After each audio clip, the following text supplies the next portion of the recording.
नमस्कार, मैं हूं आपके साथ मनोराज सक्सेना और आप देख रहे हैं आज की फाइट। और आज का मुद्दा है गुर्जर समाज की हुंकार, प्रदर्शन और बवाल।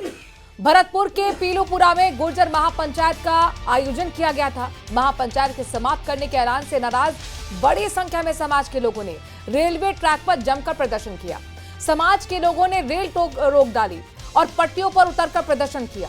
युवाओं ने कहा कि वो सरकार के फैसले से संतुष्ट नहीं है और आंदोलन जारी रखना चाहते हैं। और फिर रेल ट्रैक जाम कर ट्रेन रोक दी गई, जमकर बवाल काटा गया, हंगामा हुआ करीब 2 घंटे तक। बड़ा सवाल यह है कि क्या मांगे मानने और समझाइश के बाद आंदोलन होगा या नहीं।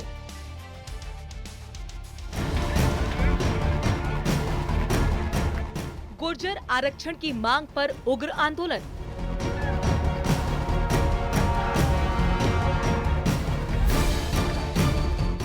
फैसला के फैसले से भड़के प्रदर्शनकारी।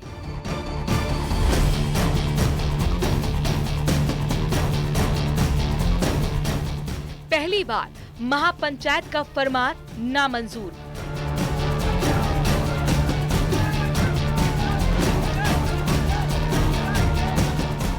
ट्रेन रोकी, पटरी तोड़ी, जमकर किया हंगामा।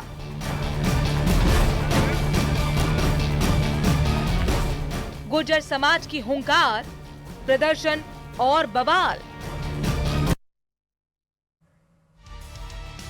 तो आज की जो स्थिति है, आखिरकार उसके लिए कौन जिम्मेदार है, आगे आंदोलन होगा या नहीं होगा, क्या स्टेटस है, समझने के लिए खास पैनल हमारे साथ मौजूद है। शैलेश कौशिक बीजेपी की तरफ से अपनी बात रखेंगे, प्रवक्ता हमारे साथ जुड़ गए, बहुत बहुत स्वागत सर आपका। और करणवीर सिंह कांग्रेस के वरिष्ठ प्रवक्ता हमारे साथ जुड़े, करणवीर जी आपका भी बहुत बहुत स्वागत।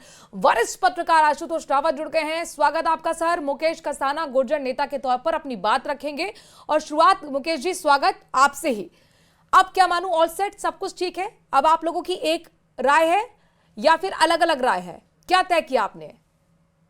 हमारी राय तो हमने अपील करी थी और हमारे समाज के कुछ बुद्धिजीवी, हमारे कुछ सीनियर नेता लोगों ने युवाओं को जो आक्रोशित थे उनको समझाया और वो मान गए। और मानते हुए हमने ये कहा है कि हम 10-15 दिन में जो हमारा जो समझौता अभी जो सरकार का जो मसूदा बन के आया था तो उसके ऊपर हम अमल कर रहे हैं। यदि उनको जल्दी से उन्होंने लागू कर दिया और हमारी मांग को मान लिया तो ठीक है, नहीं तो हमारा गुर्जर समाज चुप बैठने वाला नहीं है। आंदोलन हम करेंगे और दोबारा हम महापंचायत करेंगे। और जो समाज की जो कमियां और रह गई है, हमारे जो मुद्दे थे उनको यदि समाज के हित में नहीं किया गया सरकार ने तो दोबारा हम महापंचायत करेंगे। हम उसी रास्ते पे आज भी हैं और कल भी है। तो आपने कोई वक्त दिया है सरकार को, कितने दिन का वक्त दिया है? सरकार ने वक्त, अभी हमारे कुछ कंफ्यूजन हो गया था क्योंकि हमारे नेता जो विजय वैसला थे उन्होंने वहां पर मंच पर जो बातें रखी, समाज के कुछ युवा थे वो असहमत हुए। तो इस समाज में थोड़ा सा आज का जो समय रहा, कुछ युवा हमारे जो जोशीले थे और जिनकी मांग थी वो ट्रैक में चले गए। तो वो हमें भी अच्छा नहीं लगा कि हम नहीं चाहते कि हम इनसे आंदोलन करें। और हमने अपील करी युवाओं से। मैं धन्यवाद देना चाहूंगा मेरे समाज के युवाओं को कि जो हमारी समाज की अपील को मानते हुए और वो वापस ट्रैक से उतर गए। और हमारी जो मांग है उसको हम बात करेंगे 1-2 रोज में। हम व्यक्तिगत, हमारी जो कर्नल वैसला की जो पुरानी टीम है वो हम सरकार से मिलेगी और मिलकर के बातें करेगी। यदि पॉजिटिव सरकार करेगी तो हमें कोई आंदोलन करने का शौक नहीं है। हम हमारे एक मिनट, आपने कहा कर्नल वैसला जी की पुरानी टीम सरकार से बात करेगी, क्या उसमें विजय वैसला मंजूर हैं? क्या वो आपके नेता हैं? विजय वैसला हमारे नेता नहीं है, विजय वैसला हमारा साथी है। हमारा नेता कर्नल वैसला जी थे और विजय वैसला हमारा भाई है, एक साथी है। गुर्जर आरक्षण संघर्ष समिति के अध्यक्ष कौन है मौजूदा वक्त में? कर्नल साहब की जो पुरानी टीम है वो पहले भी इस बात को अस्वीकार करी है। सर, मैंने सवाल किया अध्यक्ष कौन है, उनको आपने अपना नेता माना था ना? नेता तो गुर्जर समाज का जो हित का काम करेगा वो गुर्जर नेता है। गुर्जर नेता तो हमारे समाज में गुर्जर महासभा भी है। गुर्जर आरक्षण संघर्ष समिति के जो बता रहे हो विजय वैसला जी, वो समाज के एक अध्यक्ष है। परंतु यदि समाज की कोई बात यदि अच्छी तरीके से नहीं रख रहे हैं तो समाज इस बात को उनको स्वीकार करना भी जरूरी नहीं है। हमने बहुत से आपकी डिबेट में कहा है, यदि समाज हित में फैसला विजय वैसला करेगा हम उसके साथ है, व्यक्तिगत रूप से भी उनके साथ है। यदि समाज हित में फैसला नहीं करेगा, अपनी राजनीतिक रोटियां सेकेगा, इस समाज को भ्रमित करेगा, एक तरफ तो पार्टियों में वो राजनीति करता है। शैलेश जी, यदि मैं आपके ये पास बीजेपी आऊंगी, का आशुतोष जी मैं आपके पास जाऊंगी, लेकिन मुकेश जी की बात को समझना बेहद जरूरी है, क्योंकि आज जो स्थिति पिछले 2 घंटे से हमने देखी है, इतनी भीषण गर्मी में जो ट्रेन में सफर कर रहे पैसेंजर ट्रेन थी, वो उसमें कितनी मुश्किलें लोगों को हुई हैं, कितने भयभीत वो लोग हो गए थे, उनके अपने परिजनों को वो लगातार फोन कर रहे थे कि बढ़ेंगे नहीं बढ़ेंगे, आगे क्या होगा क्या नहीं होगा। सरकार से भी सवाल यहाँ पर होंगे, लेकिन मुकेश जी, ये पूरे जो केंद्र है आप लोग बने हुए हैं, गुर्जर समाज बना हुआ है, मुझे ये बताइए कि जो वैसला जी ने फैसला लिया वो एकाएक तो नहीं लिया होगा, ड्राफ्ट को लेकर आप लोगों से तो पहले बातचीत हुई होगी ना, फिर ये फ्रैक्शन क्यों हुआ? देखिए, कल जो गाजीपुर में महापंचायत एक समाज के बुद्धिजीवी लोगों की हुई, मैडम साहब आए, तो कहीं विजय बैसला ने समाज को जिस तरीके से आक्रोशित किया था कि हम कोई वार्ता नहीं करेंगे और ट्रैक पे वार्ता करेंगे, सरकार का कोई मंत्री नहीं आएगा, सरकार का कोई अधिकारी आए, सीनियर आईएएस अधिकारी आए, उनसे बात करेंगे, तो समाज ने इनकी बात पर आमद कर लिया कि कहीं ना कहीं ये कर्नल बैसला के पैटर्न पे चल रहा है, क्योंकि कर्नल साहब भी हमेशा समाज को ही सम्मान्य मानते थे और समाज के जो बुद्धिजीवी लोग थे, जो उनकी टीम के सदस्य थे, उनको विश्वास में लेते थे और समाज से वो फैसला करवाते थे, उसके बाद में उनकी अंतिम मोहर लगती थी। विजय बैसला ने उल्टा किया है, खुद की अंतिम मोहर पहले लगाई है, समाज का फैसला बाद में सुना है। तो समाज इतना जागरूक हो चुका है कि हर पहलू को देख रहा है। तो विजय बैसला की कहीं ना कहीं राजनीतिक अपनी स्वार्थ को और अपने आप को स्थापित करने के लिए षड्यंत्र किया था, तो समाज के युवाओं में आक्रोश आ गया, क्योंकि जो हमारा मुद्दा था उसको विहीन कर दिया और ये शक्ति प्रदर्शन कर रहा था। तो कल ये कह रहा था कि मैं सड़क मंत्री बना दूंगा, रेलवे ट्रैक बना दूंगा, 12 बजे तक अल्टीमेटम है, तो ये इतना सॉफ्ट क्यों हुआ? तो सरकार के सामने जब गुर्जर समाज ने अपनी छाती ठोक करके 20-25 हजार लोग सीने में गोलियां खाने के लिए ट्रैक पे पास आए थे, इसकी भाषण सुनने नहीं आए थे, इसका मसौदा तैयार जो इन्होंने राजनीतिक जो लपेट करके मसौदा तैयार किया है और वही सीएम साहब के भजन गा रहा है, तो ये सीएम साहब के भजन कल गा लेता। मैडम साहब आए थे, हमारे समाज के सीनियर नेता थे, उनकी बात को तो उन्होंने अनसुना कर दिया। तो समाज में कहीं ना कहीं वेदना होती है, व्यक्ति विशेष से समाज नहीं चलता है, समाज सार्थक रूप से चलता बीजेपी है। के प्रवक्ता हैं सर, आपके लिए क्या चैलेंज बढ़ गया है? क्योंकि यहाँ पर तो आप सुन रहे होंगे मुकेश जी को, पिछले 5 मिनट से मैंने उनको पूरा वक्त दिया ताकि उनकी स्ट्रैटेजी हम समझ पाए, तो ये तो कह रहे हैं कि बैसला साहब हमारे नेता है ही नहीं, तो फिर सरकार किससे बात करेगी? देखिए मनु जी, जिस तरीके से इस गुर्जर आरक्षण संघर्ष समिति ने जो ये आंदोलन और महापंचायत की, उसके अगवा उस परिस्थिति में कर्नल बैसला के सपुत्र विजय बैसला रहे और उन्होंने तमाम तरीके की, चाहे उन्होंने घर घर गांव गांव जाकर इसकी ये जागरण अभियान चलाकर इस पंचायत का आयोजन किया, तो ऐसी स्थिति में हमें सरकार का स्पष्ट उद्देश्य, नेता को जो हमें लाभ देना है गुर्जरों को, जो गुर्जरों की मांग थी, गुर्जर आरक्षण समिति की मांग थी, जिस मांग के लेकर और जिस मसौदे को लेकर वो लोग आंदोलन कर रहे थे, सरकार ने कल भी वार्ता के माध्यम से प्रयास किया कि जब मंत्री जवाहर सिंह जी मैडम जी पहुंचे, लेकिन जब बैसला जी वार्ता करने नहीं आए, तो भी उन्होंने कहा था कि मैं वार्ता करने आया हूं समाज के प्रतिनिधि के रूप में भी और सरकार के प्रतिनिधि के रूप में, मैं संघर्ष समिति से दोनों के रूप में बात करने को तैयार हूं। लेकिन कुछ लोग ऐसे हैं जो इस सरकार इस वार्ता को पटरी पर आने नहीं देना चाहते, वो नहीं चाहते कि सरकार के साथ कोई वार्ता हो, सरकार के साथ कोई, ऐसी स्थिति में चाहे कोई भी हो, लेकिन सरकार ने उसके बावजूद भी, कल वार्ता न आने के बावजूद भी आज भी सकारात्मक रूप दिखाया और सकारात्मक रूप दिखाते हुए जो मसौदा था उसको भेजा और अधिकांश मांगे, उनकी जो मांग पूरी कर दी। चलिए जी, लेकिन सकारात्मक रूप अगर था तो फिर ये स्थिति क्यों हुई? और ऐसा पहली बार हुआ है कि महापंचायत का जो फैसला है वो युवा मानने को ही राजी नहीं है, ये स्थिति क्यों बनी? देखिए, ये जो युवा बुजुर्ग महापंचायत के सदस्य, संघर्ष समिति, ये सबका एक इंटरनल मैटर है कि इनको जो समावेश करना चाहिए था अपने, उसका सरकार का काम था कि इनकी मांगों को मानना, इनकी मांगों को सुनना और इनकी मांगों पर एक सकारात्मक रूप दिखाना। सरकार ने वो सकारात्मक, कर्नल बैसला के जो सुपुत्र विजय बैसला, उन्होंने कहा कि हम वार्ता को नहीं जाएंगे, तो सरकार ने उनकी बात भी मानी और मसौदा वहीं भेज दिया। तो सरकार जब मसौदा भेज दिया, सबके सामने पढ़ दिया, अधिकांश लोगों की राय बन गई, तो किस राजनीति का कौन सा रुख किस तरफ गया। लेकिन फिर भी मैं धन्यवाद देना चाहूंगा उन पंच पटेलों को जिन्होंने समझाइश की और उन युवाओं को, और तत्कालीन प्रशासन के जो आईजी साहब हैं, जिन लोगों को जिस तरीके समझाया कि एक तरफ तो आप मुकदमों को वापस लेने की बात कर रहे हैं, दूसरी तरफ जब आप रेल की पटरी को रोकेंगे तमाम तरीके के फिर मुकदमे लगते हैं, आप जब 332 जो भर्तियां हैं रेत की उनकी बात कर रहे हैं, ऐसी स्थिति में युवा भी समझे, पंच पटेलों ने एक अपना दायित्व निभाया, समझाइश हुई और उसके बाद जो रेलवे ट्रैक खुला। अब ये सरकार अपनी तरफ से आगे बढ़कर, अब सरकार ने अपना आगे हाथ बढ़ाया है गुर्जर समाज के लिए कुछ देने के लिए। अब सरकार को गुर्जर समाज को तय करना है, सरकार जो देना चाहती है उस पर किस तरीके से सकारात्मक रूप में और बात करे। सरकार ने अपना मसौदा रख दिया, तो इनको बजाय किसी तरीके के मत भिन्नता के एक मत के साथ एक जाजम पर बैठकर सरकार के साथ जो सरकार देना चाहती है उसमें बात करें। और सरकार ने बिल्कुल स्पष्ट रुख कर दिया है कि हम इन मांगों को इस तरीके से पूरा करेंगे। ऐसी स्थिति में गुर्जर समाज के लोगों से भी आग्रह है कैसे करेंगे, कैसे करेंगे, अपने आप में बड़ा सवाल है। क्योंकि 2008 से तो आप लोगों ने भी कोशिश की, वसुंधरा सरकार ने भी कोशिश की, गहलोत सरकार ने भी कोशिश की, प्रावधान बनाए, समझौते हुए, लागू कहां हुए। इसलिए हम हर 2-3 साल बाद देखते हैं कि गुर्जर समाज खड़ा हो जाता है आंदोलन करने के लिए।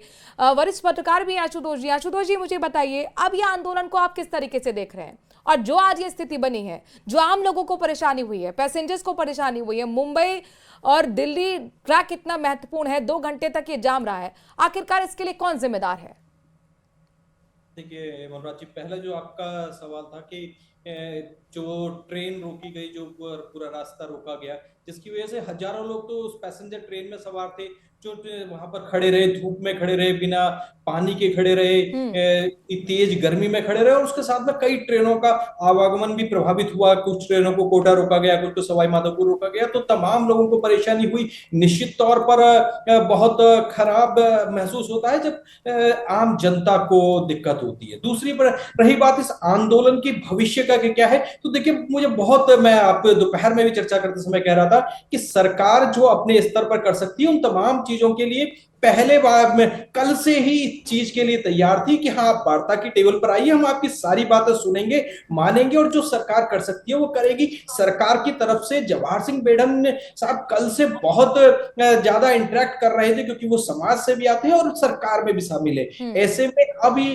गुर्जर समाज के अंदर जो नेतृत्व को लेकर के जो झगड़ा शुरू हुआ है कि क्या विजय वैसला उनके नेता हैं या नहीं है, मुझे लगता है कि यह ज्यादा बड़ा सवाल अब आज की तारीख में खड़ा है। सरकार से बातचीत कैसे होगी, क्या मांगे होंगी, क्योंकि मांगे के तो आपकी अधिकांश मांगों के लिए सरकार बहुत कंफर्टेबली मानने के लिए तैयार है और उनको पूरा करने में कहीं कोई समस्या भी नहीं है। सिर्फ एक 9वीं अनुसूची में शामिल करने की अगर बात को छोड़ दिया जाए तो बाकी सभी राज्य सरकार के अपने हाथ में। ऐसे में मुझे लगता है कि गुर्जर समाज की अब जो अंदरूनी राजनीति है वो किस करवट बैठती है, मुझे लगता है कि उस पर इस आंदोलन का भविष्य निर्भर करेगा। ठीक है कर्णवीर सिंह जी, अब मैं आपसे सवाल को पूछूंगी, क्योंकि गहलोत सरकार भी रही, 2016 से ये आंदोलन चल रहा है, ऑलमोस्ट 20 साल हो गए हैं, मांग वही पुरानी है, दिक्कत कहां जाती है फिर? क्यों असंतोष है और हर बार आंदोलन की राह ये गुर्जर समाज पकड़ लेता है? क्या किया? कांग्रेस सदैव सामाजिक न्याय और समरसता की बात करती है समाज के अंदर, और गुर्जर समाज जिसने इस संस्कृति, राजस्थान की संस्कृति को बचाकर रखा है, ये जवान और किसान का समाज है। आज आप देख भी रहे होंगे कि जवान और किसान लगातार अपने हितों के लिए संघर्ष कर रहा है। तो कहीं ना कहीं इस भारतीय जनता पार्टी ने 2006 के अंदर जब इस आरक्षण को तहस नहस करने के लिए, इस आरक्षण को रोंदने के लिए कुछ प्रयास किए, और हमने देखा कि हमारे 17 सालों के अंदर हमारे गुर्जर भाइयों की 73 मौतें इस भारतीय जनता पार्टी ने उनको शहीद किया, उनको मारा। और आज लगातार जिस तरीके से ये विरोध कर रहे हैं, उसको दबाने के लिए कुछ प्रयास कर रहे हैं। कांग्रेस सरकार ने 13 फरवरी 2019 के अंदर एमसीबी समाज को 5% का आरक्षण दिया।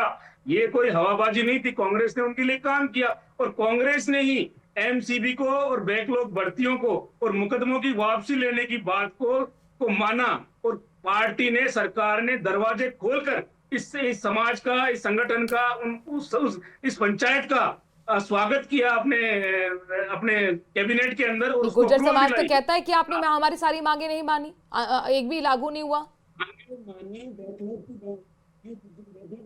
उसकी बात को माना, इसके साथ 5% जो आरक्षण है एनसीपी का, उसको कांग्रेस पार्टी ने हरी झंडी दिखाई और उसका आज लाभ ले रहा है समाज।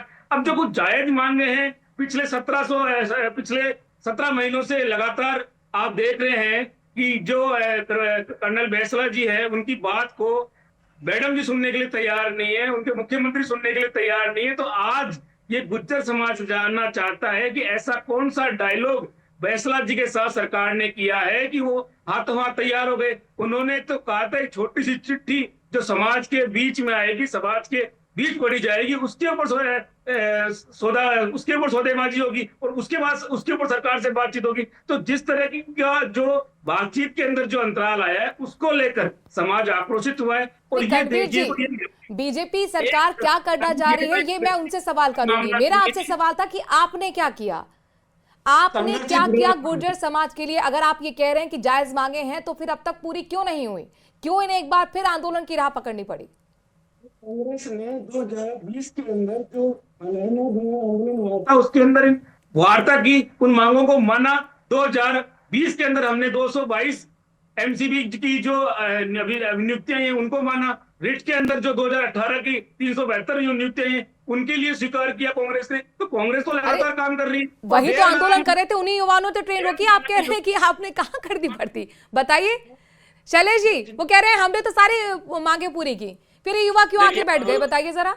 देखिए मनुराज जी, एक करमवीर जी को शायद ज्ञान नहीं है। 2018 में इनकी सरकार ने घोषणा पत्र के समय, जब चुनाव के समय कांग्रेस ने वायदा किया था कि हम एससी, एसटी, ओबीसी, एससी की तमाम बैकलॉग भरेंगे, और 2019 में जब गुजरों ने उनको मांग पत्र सौंपा और कहा कि 35,000 भर्ती जो बैकलॉग की पड़ी है उनको भरिए आप 13 से 18 के बीच की। तो चूंकि गहलोत सरकार ने इतनी भर्ती नहीं की थी, ऐसी स्थिति में वो कैसे कर पाते? अगर ये कह रहे हैं कि हमने आंदोलन, तो फिर 2020 में आंदोलन क्यों हुआ? मुझे इस बात का जवाब दे। इन्होंने कुछ गुजरों के लिए किया तो 2020 में आंदोलन क्यों किया? दूसरी बात, जो 372 जो रीट के अभ्यर्थी थे, जो आज भी जेल की पटरी पर गए थे, जिनको आईजी साहब ने समझाया कि आप तो नौकरी के लिए आवेदन कर रहे हो, आपकी नौकरी का मामला रेल पर, तो फिर अगर आपने उनको नियुक्ति दे दी तो आज रेल की पटरी पर क्यों गए? क्योंकि आपकी सरकार ने केवल उनको थोथा गुजरों को, उनको केवल थोती घोषणा करके उनको केवल भ्रमित करने का काम किया। अगर आपकी वास्तव में 2018 से 23 के बीच लगातार गुर्जर समाज को आप बताइए 35,000 बेटियों की भर्ती जो आपने घोषणा पत्र में वायदा किया था, आपने क्यों नहीं दी? मैं पूछना चाहता हूँ क्या कारण है गहलोत सरकार को, क्यों नहीं दी आपने? युक्ति बता दीजिए, जवाब दे दीजिए। आप आपने बैकलॉग का आपने घोषणा पत्र को खोल लीजिए, उसमें वायदा था कि नहीं था कि हम भरेंगे? आपने भरा कि नहीं भरा? बताइए क्यों नहीं भरा? आपने इस बात का जवाब दीजिए। और जिन 372 अभ्यर्थियों कह रहे हो सीट की, वो कहाँ हुई भर्ती? और जो 1200 की भर्ती का मसौदा आज भी मसौदा मसौदे में, उसमें भी क्या हुआ? 1252 का जो लाभ मिलना था वेतन श्रृंखला का, वो भी आपने नहीं दिया। तो आपने किया ना 1252 का किया, ना 372 का किया, ना 35,000 भर्तियों की किया। केवल थोथी घोषणाएं करके आपने भ्रमित करने का काम किया, और यही कारण रहा कि 2020 तक लगातार गुर्जर समुदाय आपके आंदोलन के, आपके सरकार के खिलाफ गया। कांग्रेस ने समाज को समर्थन दिया है, उनको सम्मान दिया है। बीजेपी के राज में आते ही पटरियों पे क्यों उतर जाते हैं? आप जैसे समर्थन देते हो, दिखता है, सबको दिखता है, बिल्कुल दिखता है आपका समर्थन। जिस तरीके से आप समाज को भ्रमित करने का काम किया, वो मैंने उदाहरण गिना दिया आपको पूरे के पूरे। कर्णवीर जी, आपने रीट का जिक्र किया, ये रीट वाले युवा ही तो ट्रैक को रोक के बैठ गए थे। उतने 5% का आरक्षण उनको बैकलॉग दिया। पदों को कब भरा आपने? बताइए। 2020 का जो समझौता हुआ था उसके अंदर ये बात की कही गई थी, और समाज के साथ मीटिंग हुई थी। उसके अंदर बैकलॉग भर्तियों का और जो मुकदमे थे उनको वापस लेने की प्रक्रिया को शुरू करने की बात की गई थी। पर आप 17 महीनों से लगातार, जब किरोड़ी लाल जी के जाने के बाद में विजय बैंसला जी सरकार से वार्ता कर रहे, वो तो कल खुद कह रहे थे कि सरकार किसी भी मोर्चे पे उनसे बात करने के लिए तैयार नहीं है। वो मैडम के पास जा चुके हैं, वो मुख्यमंत्री के पास जा चुके हैं, उन्होंने तमाम तरह की बातें कर ली है। तो इस मजबूरी के अंदर ही उनको ये पंचायत बुलानी पड़ी। और अब जिस तरह का डायलॉग सरकार और उनके बीच हुआ है, वो गुर्जर समाज जानना चाहता है, उसके अंदर पारदर्शिता लानी चाहिए। वो समाज के सामने कर्णवीर जी, आप बड़ी जल्दी से ना क्वेश्चन को स्विच कर देते हैं। मैंने कहा कि आप अपने काम को गिनाइए, आप बीजेपी में रहते हैं, मैं उनसे भी सवाल पूछूंगी। शैलेश जी, मैं आपके पास आऊंगी। एक मिनट, मुकेश जी को सुनना बहुत महत्वपूर्ण है। मुकेश जी, देखिए, एक साथ तो सारी मांगों पर विचार हो नहीं सकता।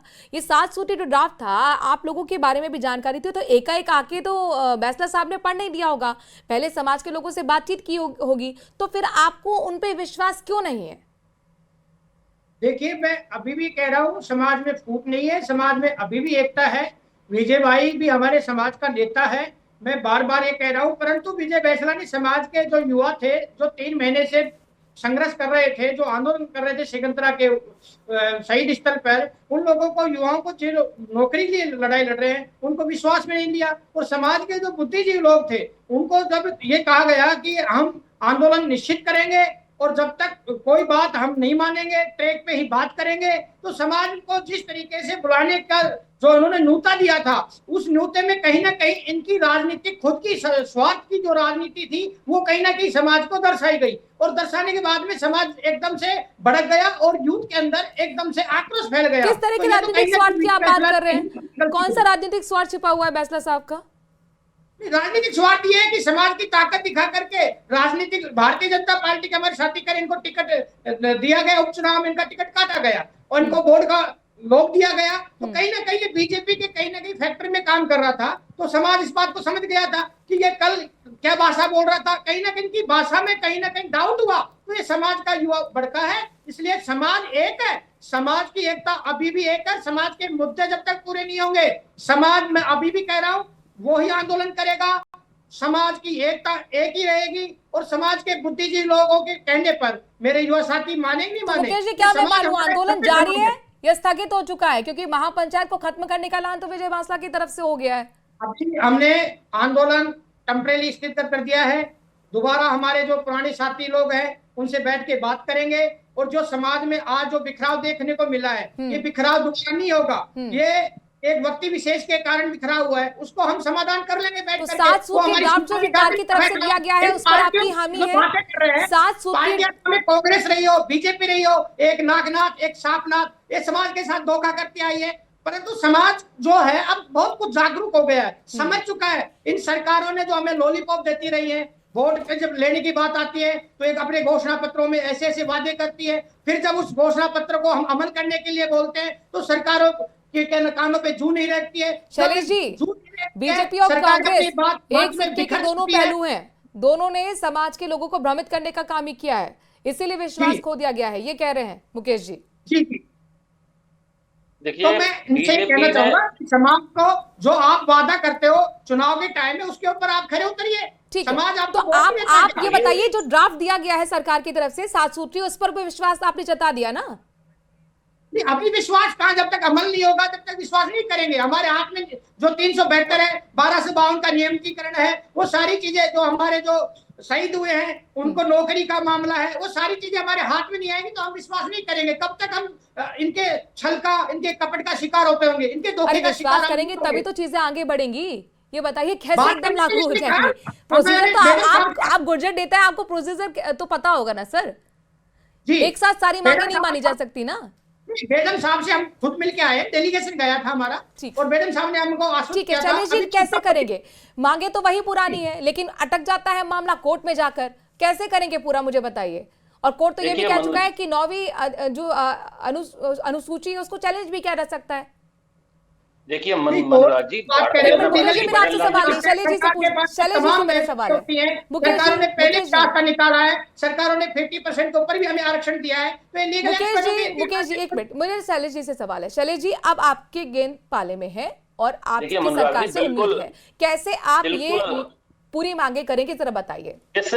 जिस संवेदनशीलता के साथ, जिस तत्परता के साथ हमने जो गुर्जर आरक्षण संघर्ष समिति के मांग पत्र था उस मसौदे को स्वीकार कर और ड्राफ्ट को भेजा और सहमति दर्शाई, तो और उसमें ज्यादातर मांगों के लिए आप देखिए टाइम बाउंड भी दिया कि किस तरीके से, अगर जो एक अनुकंपा सिकंदरा वाली अनुकंपा नियुक्ति का मामला था उसके लिए कह दिया, जिस तरीके से 1252 372 इनके लिए कमेटी बना के इनको लीगल प्रोसेस से निपटाएंगे, और 9वीं अनुसूची का मामला है तो मैं आपके ध्यान में डालना चाहूंगा, सामान्यतः 50% आरक्षण की प्रक्रिया है, लेकिन कई विशेष परिस्थितियों में राज्य 9वीं अनुसूची में इसीलिए डाला जाता है तो उसके माध्यम से उनको आरक्षण को विशेष पहले भी विधेयक पारित हुए, समझौते हुए, लेकिन लागू नहीं हो पाए, क्योंकि मसला लगातार कोर्ट में अटक जाता है। और ऐसे में ये डबल इंजन की सरकार कैसे करेगी इस मसले को सॉल्व, ये अपने आप में बहुत महत्वपूर्ण होगा देखना। हमारे साथ खास पैनल जुड़ा हुआ था, सभी मेहमानों को बहुत बहुत शुक्रिया इस चर्चा में शामिल होने के लिए। वक्त थोड़े से ब्रेक का है, लेकिन खबरों का सिलसिला जारी है न्यूज़ 18 राजस्थान पर। नमस्कार।